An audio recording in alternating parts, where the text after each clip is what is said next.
جادوئی باغ کی گہرائی میں، وہاں 3 بہت ہی خاص سیب کے درخت الفاگی ایک سونے کے سیب سے بھرے ہوئے تھے جو اسے کھاتے تھے خوشی اور خوشی سے۔ ایک اور روبی سرخ سیب تیار کیا جس نے کسی کے دل کو جذبہ اور محبت سے بھر دیا۔ آخری درخت نے چمکتی ہوئی وضاحت کے ہیرے کے سیب اگائے جو اندرونی حکمت لے کر آئے۔ ایک دن شہزادی الیسا عدالتی زندگی سے سکون حاصل کرنے کے لیے حیرت انگیز باغ میں داخل ہوئی۔ درختوں پر چڑھتے ہوئے 3 سیب نے اس کی آنکھ پکڑی، ہر درخت سے ایک۔ جیسے ہی اس نے سونے کے سیب میں کاٹا، الیسا خوشی سے بھر گئی۔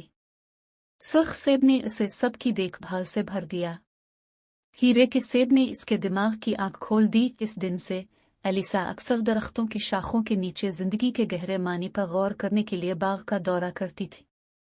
جادوئی پھلوں نے اسے سکھایا کہ حقیقی دولت سٹیٹس سونے سے نہیں آتی بلکہ اپنے اندر خوش مزاجی، ہمدردی اور حکمت پیدا کرنے سے آتی ہے۔ جب بعد میں